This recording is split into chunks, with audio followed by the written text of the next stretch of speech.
welcome back to my channel. Today I'll be talking about trust. Is a problem now in the society, and the breach of trust can amount to so many things, and those things are not really good. The impact they leave on our lives are not really good. Society, and the breach of this trust in a marriage always results to divorce. The breach of uh, when we develop a certain way of following this thing they call trust with a particular dimension, I know that who will succeed when it comes to trust. So trust has broad meaning. It goes from trusting a pilot.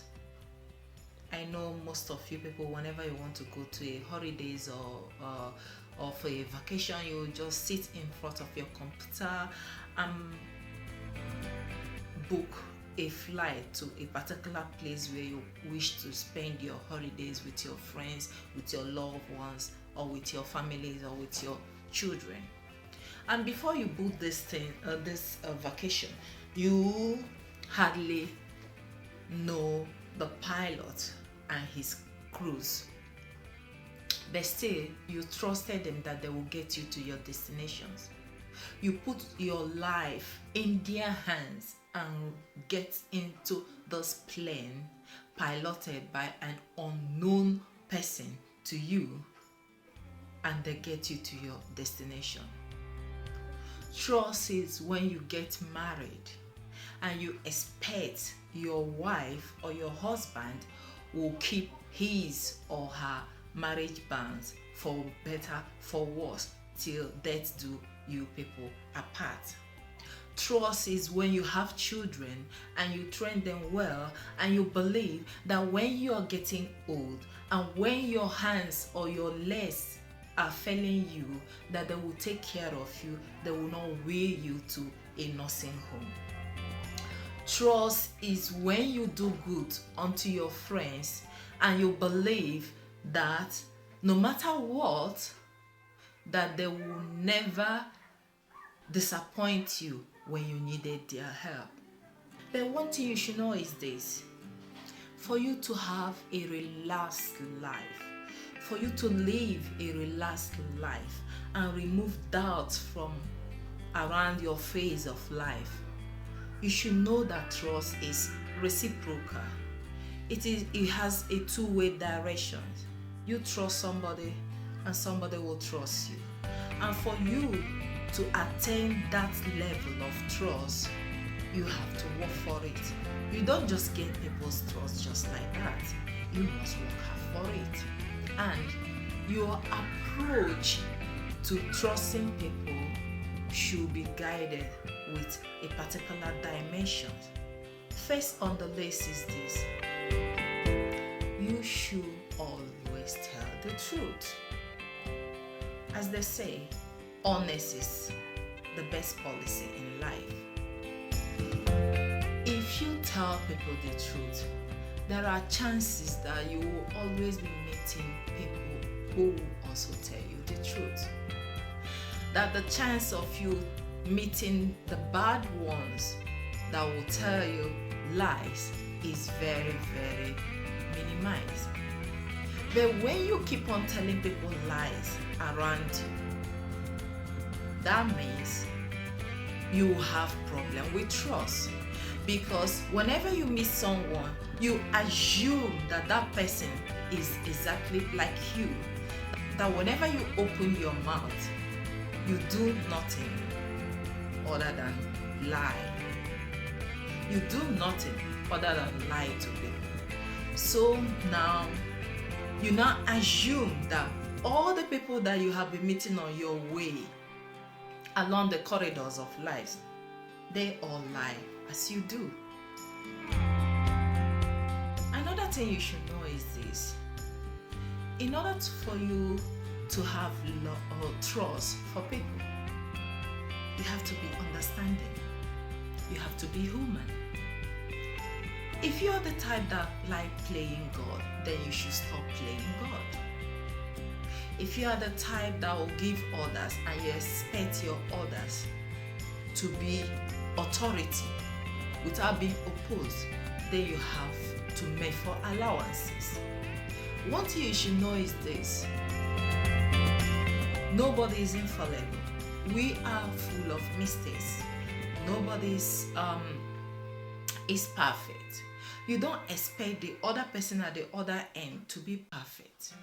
And you, as far as you are a human being, as far as in you flow blood and water, my dear, you are also capable of making mistakes. And since you're capable of making mistakes, you should also make allowance for other people's failures, because nobody is perfect, as they say. Remember, if you're perfect in one area of life, you can be full with mistakes in the other area of life. If you are sent in your job, you may be a devil in your matrimonial home. So you say it. So is life. Nobody is perfect. Nobody is perfect. So you should try and make allowance for other people's mistakes. No matter what you do, no matter how you try to play perfect, you can never be all round perfect. You can never. You should make allowance for other people's shortcomings. There are so many people on this earth. There are trillions of people on this earth. You should remember, it is not always on you. The topic of the day or the event in our world is not always about you. It can also be about other people. Another thing is this: you should try and think good of another people. Try and always think good and positive about other people, especially the people around you. When you meet somebody, please don't judge the person before the person starts talking, acting. Sometimes appearance of people can be very, very deceptive. Give people the chance to present themselves. Give people the chance to talk before you. Don't just judge because you heard, because somebody said, because you felt it is going to be the way it seems. Sometimes appearance can be very deceiving. Please give people the opportunity to defend themselves before you. Give people the opportunity to talk before you. Don't judge them before they open their mouth to speak. Remember, everybody have the right, deserve a chance in life. Another thing is this: you should think logically. I remember in those days when I used to visit my late grandmother, she will always derive joy in teaching me lessons of life.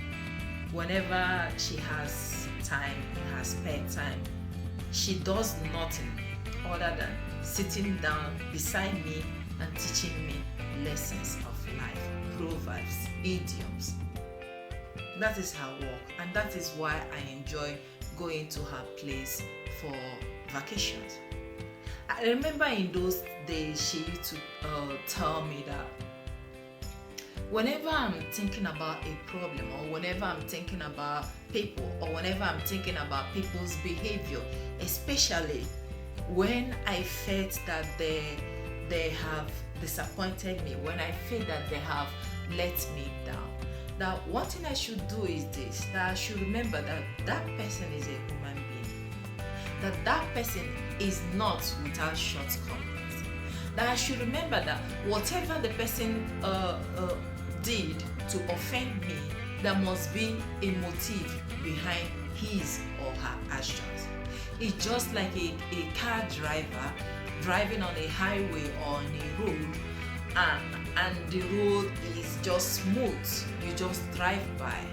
That any car driver that drives a car should be able to make allowances when driving on the road. What happens if you encounter a road which is full with potholes? What do? Do you park your car by the side because you're used to driving on smooth roads? Take for instance, you are a driver, you are living somewhere in the Western world, and suddenly you find yourself in Africa where most of the roads are full with potholes.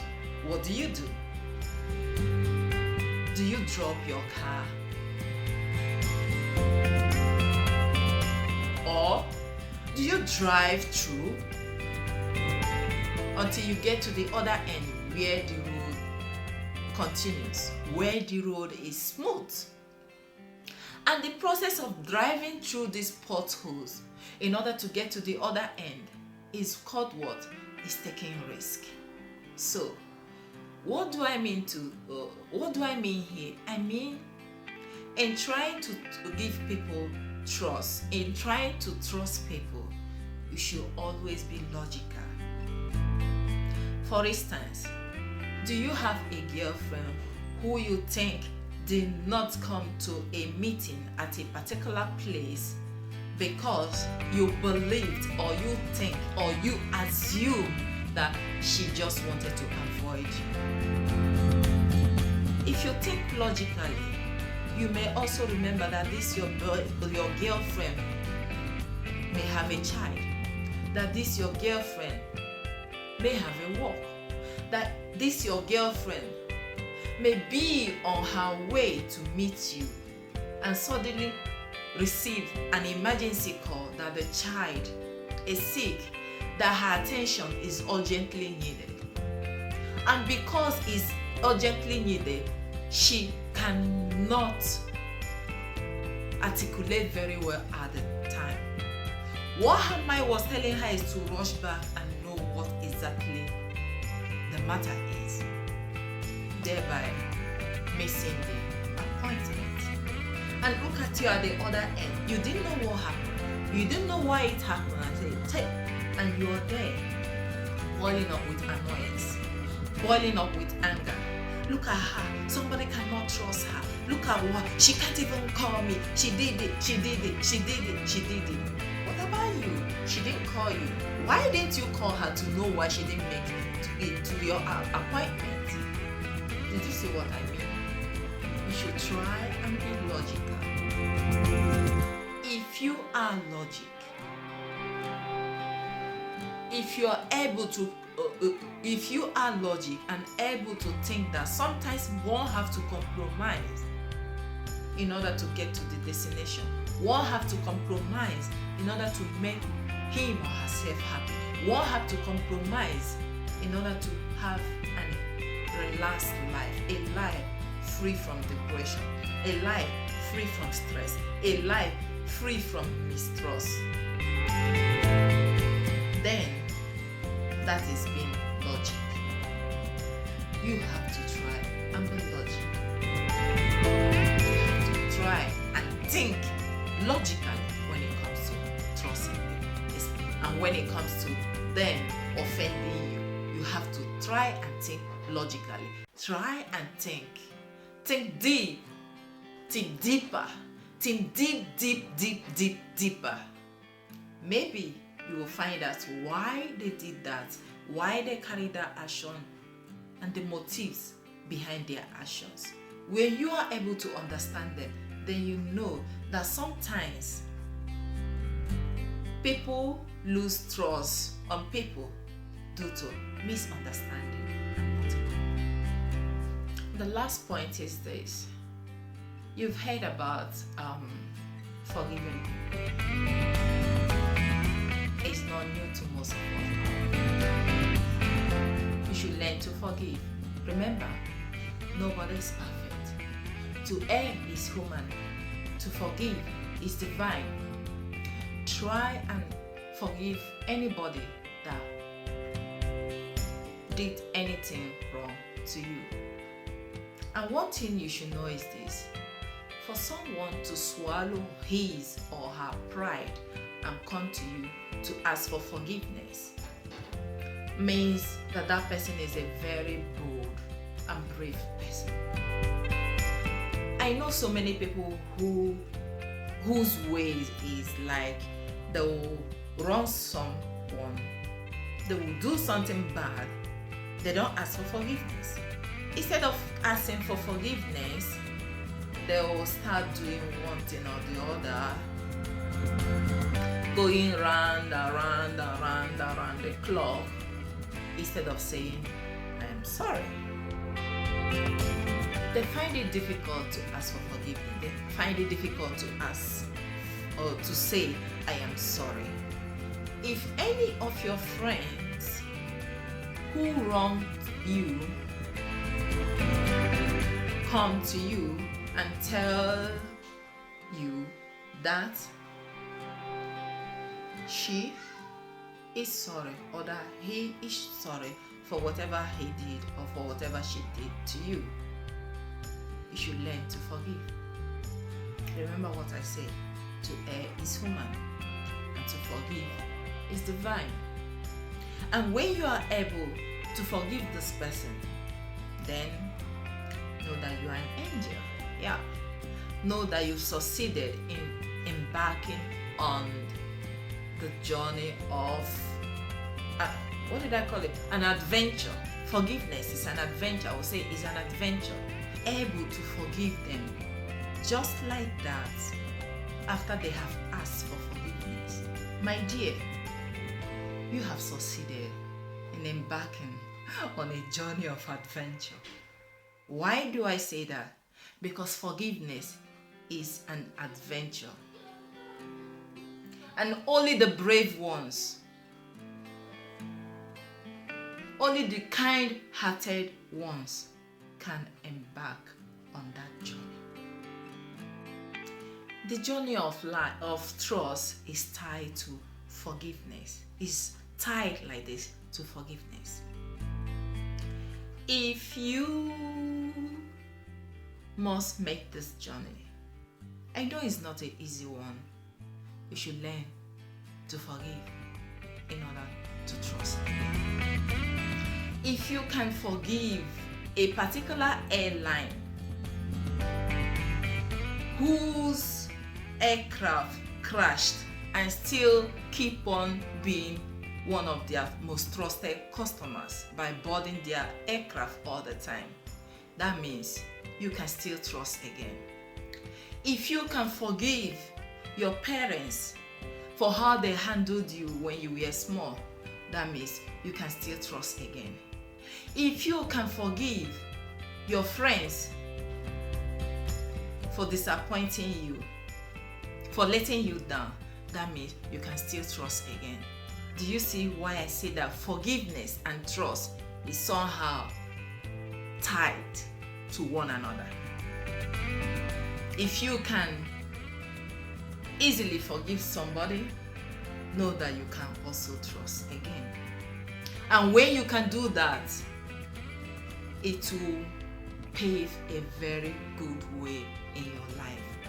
If you're a man, if you're a woman, if you're a boy, if you're a girl, it will help you in your marriage. Because the majority of the times couples experience divorce in their marriages, it is because they have failed to forgive. And it is because they have refused to trust again. If you're able to forgive, you should learn to forgive and forget. And you should learn to trust again. Only with that, if you're able to succeed in forgiving and trusting again, then you will have no problem in your marital life. you will have no problem with your friends. You will have no problems with your children. You will have no problems in your working places.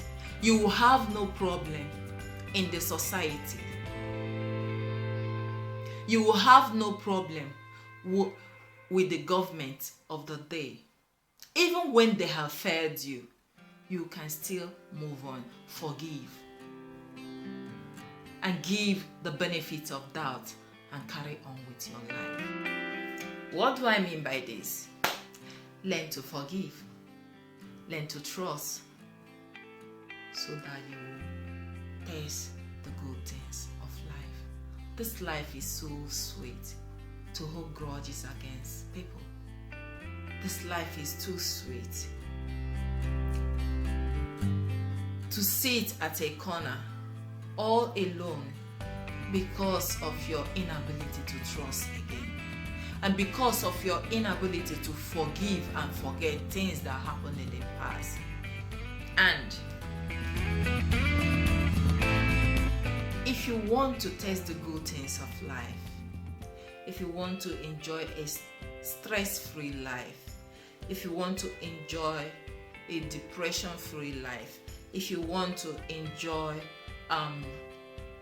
the things in life, my dear, quote me anywhere, forgiveness is tied together with trust.